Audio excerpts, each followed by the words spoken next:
Hi all, ഒരിക്കൽ കൂടി smart plus ആപ്പിലേക്ക് ഞാൻ സ്വാഗതം ചെയ്യാണ്. ലീഡ്സ് അക്കാദമി ട്യൂഷൻ്റെ സ്മാർട്ട് പ്ലസ് ആപ്പിലേക്ക് സ്വാഗതം ചെയ്യണം. നമുക്ക് എല്ലാവർക്കും സുഖമാണോ? അപ്പോൾ നമ്മൾ കഴിഞ്ഞ ക്ലാസ്സിൽ പഠിച്ചത് ക്യാരക്ടർ സ്കെച്ച് ആയിരുന്നു. നമ്മൾ ഈ ക്ലാസ്സിൽ എല്ലാ പരീക്ഷയ്ക്കും ചോദിക്കുന്നതാണ് ഒരു പാസേജ് ക്വസ്റ്റ്യൻ അല്ലെങ്കിൽ റീഡിംഗ് കോംപ്രിഹെൻഷൻ. ഓക്കെ, ഒരു പാസേജ് തന്നിട്ട് അതിൽ നിന്ന് ക്വസ്റ്റ്യൻ ചോദിക്കാറുണ്ടാവും. അപ്പോൾ അങ്ങനത്തെ ഒരു ക്വസ്റ്റ്യൻ നമുക്കിന്ന് പ്രാക്ടീസ് ചെയ്ത് നോക്കാം. ഇത് നമ്മുടെ ടെക്സ്റ്റിൽ 2-3 പാരഗ്രാഫായിട്ട് വരുന്ന പാസേജ് ആണ്. ഓക്കെ, എല്ലാവരും ഒന്ന് വായിച്ചു നോക്കിക്കേ. ടെക്സ്റ്റ് ബുക്ക് എടുത്തിട്ട് 2-3 പാരഗ്രാഫ് ഒന്ന് വായിച്ചു നോക്കുക. അതുമായിട്ട് ബന്ധപ്പെട്ട ക്വസ്റ്റ്യൻസ് ആണ് നമ്മൾ ചെയ്യാൻ പോകുന്നത്. ഓക്കെ, റെഡി അല്ലേ എല്ലാവരും? നോട്ട്ബുക്ക് കൊണ്ട് എടുത്ത് വെച്ചോളൂ കേട്ടോ. So it was A hot summer night about 10 o'clock. I had my meal at the restaurant and returned to my room. I heard a noise from above as I opened the door. The sound was familiar one. One could say the rats and I shared the room. I took out my box of matches and lighted the kerosene lamp on the table. The house was not electrified. It was a small rented room. I had just set up the medical practice and my earnings were meager. I had about 60 rupees in my suitcase along with some shirt and dhotis. I also possessed one solitary black coat which I was then wearing. അപ്പോൾ ഇതാണ് ആ passage ഞാൻ explain ചെയ്യേണ്ട കാര്യമില്ല, നിങ്ങൾക്ക് അറിയാം. അപ്പോൾ അതിൽ നിന്നുള്ള ക്വസ്റ്റ്യൻസ് ആണ് പറയാൻ പോകുന്നത്. അപ്പോൾ ശ്രദ്ധിച്ചോളൂ, 5 ക്വസ്റ്റ്യൻസ് ഉണ്ട്. First question, the sound was familiar one. What was the sound? ഏതാ സൗണ്ട്? പെട്ടെന്ന് ടെക്സ്റ്റ് ബുക്കിൽ നോക്കിയിട്ട് വേഗം ആൻസർ പറഞ്ഞേ. ഏതായിരുന്നു? യെസ് പറഞ്ഞോളൂ. Yes, correct. എന്താണ്? The familiar sound was the one made by rats, അല്ലെങ്കിൽ the familiar sound was the sound of rats. എങ്ങനെ വേണമെങ്കിലും നിങ്ങൾക്ക് എഴുതാം, പക്ഷേ എഴുതുന്ന സമയത്ത് സെൻറ്റൻസ് കംപ്ലീറ്റ് ആക്കി എഴുതാൻ ശ്രദ്ധിക്കണേ. ഓക്കെ, അടുത്തത്, which statement shows that there were a lot of rats in the room? അത് ആ പാസേജിൽ തന്നെയുള്ള സ്റ്റേറ്റ്മെൻ്റ് ആണ്. അത് നിങ്ങൾ കണ്ടെത്തി എഴുതിയാൽ മതി. ഏതായിരുന്നു ആ സ്റ്റേറ്റ്മെൻറ്റ്? കണ്ടെത്തിയോ നിങ്ങൾ? ഓക്കെ, എല്ലാവരും പെട്ടെന്ന് നോക്കിക്കേ, പെട്ടെന്ന് കണ്ടുപിടിക്കാവുന്നേ ഉള്ളൂ. Okay, yes, one could say that rats and I shared the room. Okay, one could say that rats and I shared the room. മൂന്നാമത്തെ question, why were doctors earning meager? Okay, എന്തുകൊണ്ടാണ് ഡോക്ടേഴ്സിൻ്റെ earnings വളരെ തുച്ഛമായത്? എന്തായിരുന്നു? Yes, നിങ്ങൾക്ക് അതേ അറിയാം, പെട്ടെന്ന് answer പറഞ്ഞോളൂ. Yes, that is correct. എന്താണ്? he had only just set up his medical practice. അപ്പോൾ നമ്മൾ ആൻസർ എഴുതുമ്പോൾ കംപ്ലീറ്റ് ആക്കി എഴുതണം.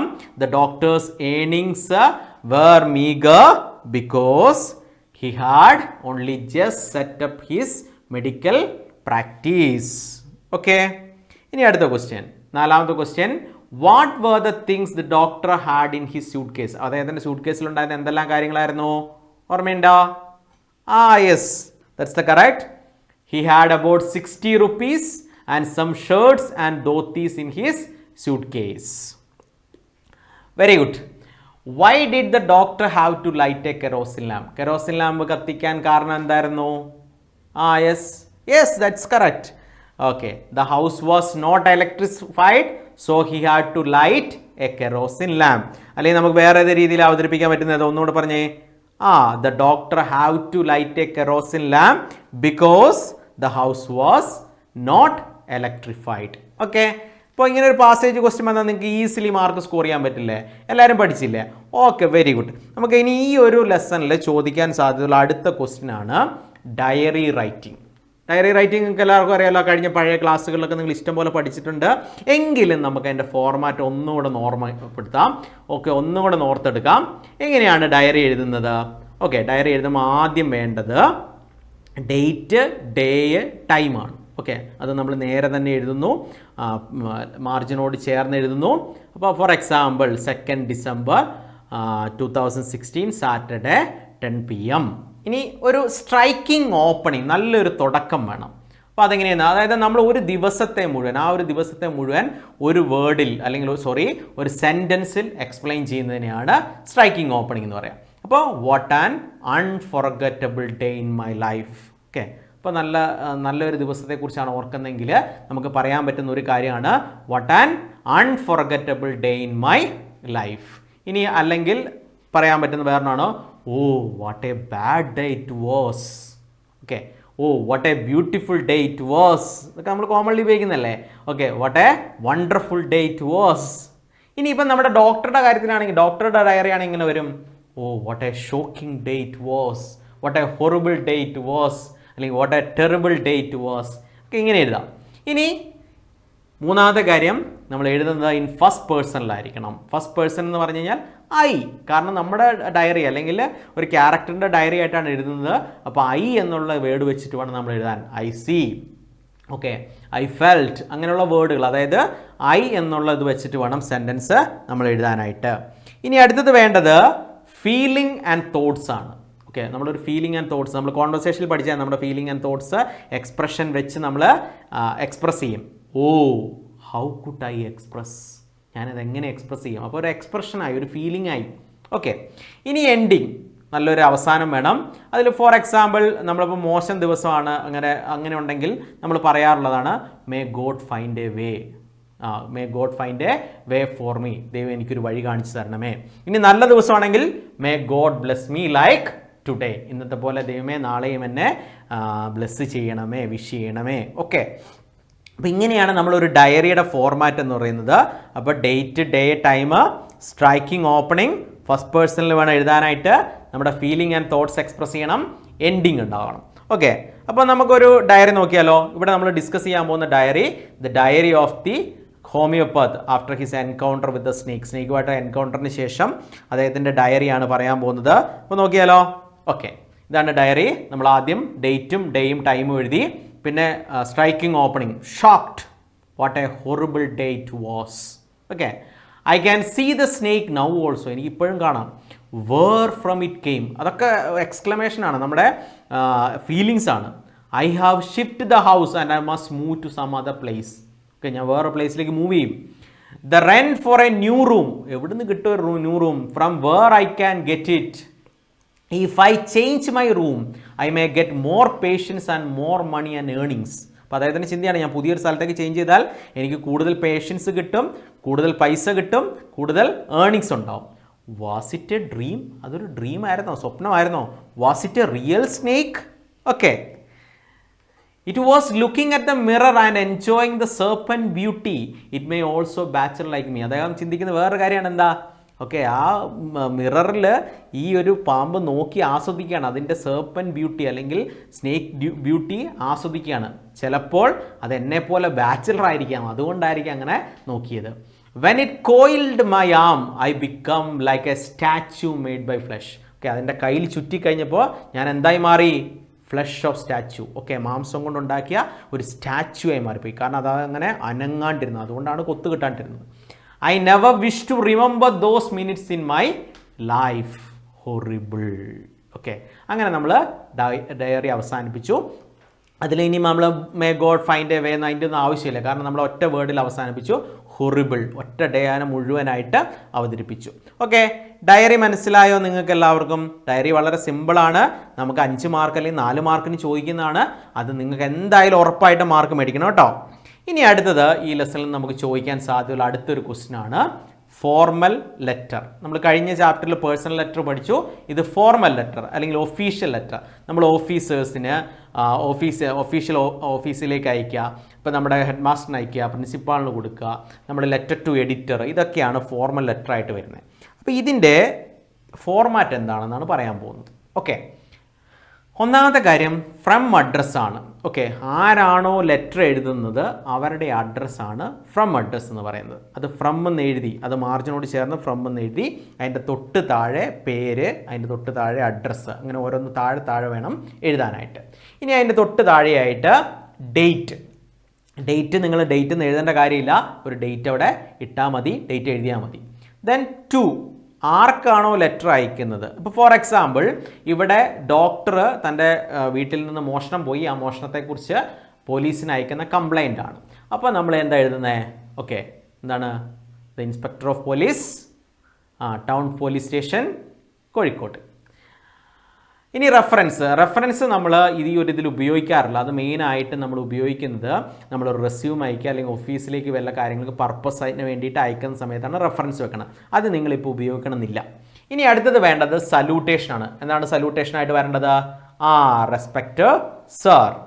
ഇനി സബ്ജക്റ്റ് ലൈനാണ്. അത് നമ്മൾ SUB ഇടുക, കോളൻ ഇടുക, എന്നിട്ട് അതിന് നേരെ നമ്മൾ എഴുതുകയാണ് ചെയ്യുന്നത്. അത് ക്വസ്റ്റ്യനിൽ തന്നെ ഉണ്ടാകും.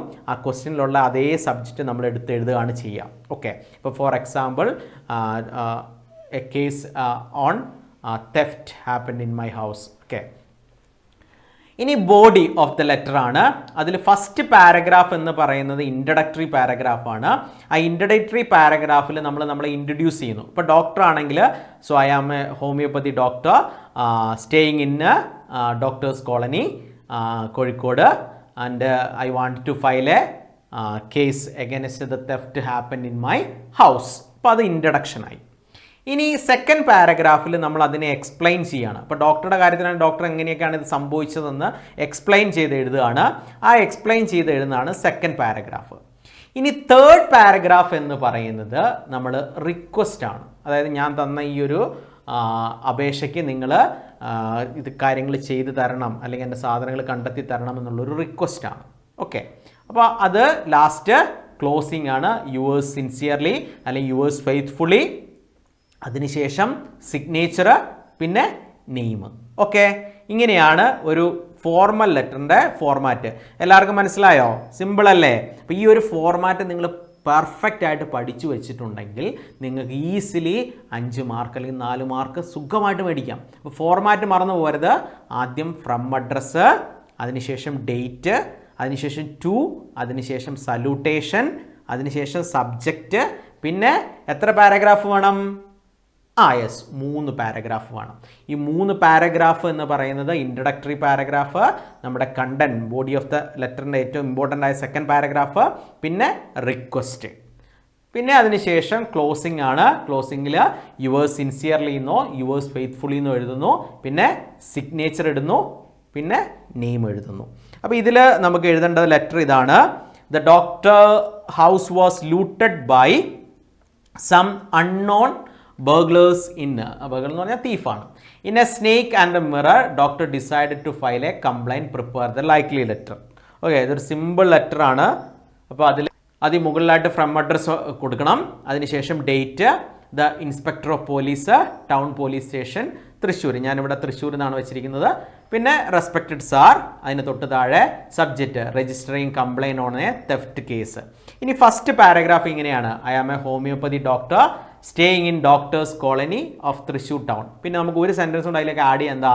I want to file a case against the theft happened in my house. Last night I had a terrible experience. A cobra fell on my shoulder and kept me between death and life. Horrible for some time. When I got a chance to escape from the snake, I rushed out of my room and I took refuge എന്ന് പറഞ്ഞാൽ അഭയം നേടുക, in my friend's house. But this morning when I returned to my room to take my belongings, I found everything had been stolen. അപ്പോൾ അതാണ് second paragraph, important paragraph. ഞാനത് മലയാളത്തിൽ explain ചെയ്യേണ്ടല്ലോ, നിങ്ങൾക്ക് മനസ്സിലായില്ലേ? ഓക്കെ. ഇനി last, I shall be greatly obliged and I am thankful to you if you kindly take necessary action to find the thief and recover my belongings. Thank you. Okay. Yours faithfully, signature and name. Okay. മനസ്സിലായോ എല്ലാവർക്കും? ഇതാണ് formal letter. അപ്പോൾ എല്ലാവർക്കും മനസ്സിലായി എന്ന് വിചാരിക്കുന്നു. അപ്പോൾ ഈ ലെസണിൽ ഏറ്റവും ഇമ്പോർട്ടൻ്റ് ആയ കാര്യങ്ങളാണ് നമ്മൾ ഡിസ്കസ് ചെയ്തിരുന്നത്. ഈ ഡിസ്കസ് ചെയ്ത കാര്യങ്ങളെല്ലാം character sketch, reading comprehension, diary, അതുപോലെ തന്നെ ഫോർമൽ ലെറ്റർ. ഈ കാര്യങ്ങൾ എല്ലാവർക്കും മനസ്സിലായല്ലോ. അപ്പോൾ നമുക്ക് അടുത്ത ലെസണിലേക്കാണ് പോകുന്നത്. അടുത്ത ലെസൺ എന്താണ്? പോയമാണ്. Lines written in early spring, വേർഡ്സ്വർത്തിന്റെ പോയമാണ്. അത് നമുക്ക് അടുത്ത ക്ലാസ്സിൽ ഡിസ്കസ് ചെയ്യാം. പക്ഷേ അതിന് മുമ്പ് നിങ്ങൾ ഈ ഒരു ചാപ്റ്റർ പെർഫെക്റ്റ് ആക്കണം. നിങ്ങൾ പഠിക്കുന്ന സമയത്ത് ഓരോ ചാപ്റ്ററും പെർഫെക്റ്റ് ആക്കി വേണം മുന്നോട്ട് പോകാനായിട്ട്. പിന്നത്തേക്ക് മാറ്റി വെച്ചേക്കരുത്. കാരണം നിങ്ങളെല്ലാം 10ാം ക്ലാസ്സിൽ ഫുൾ A+ മേടിക്കേണ്ട ആൾക്കാരാണ്. അപ്പോൾ അതുകൊണ്ട് ആ രീതിയിൽ വേണം പഠിക്കാനായിട്ട്. ഓക്കെ. അപ്പോൾ ഞാൻ കൺക്ലൂഡ് ചെയ്യാണ്. അപ്പോൾ ഡൗട്ടും കാര്യങ്ങളും ഉണ്ടെങ്കിൽ നിങ്ങൾ അടുത്ത ക്ലാസ്സിലൊക്കെ ചോദിക്കണം കേട്ടോ. ഓക്കെ. അപ്പോൾ see you soon. Thank U.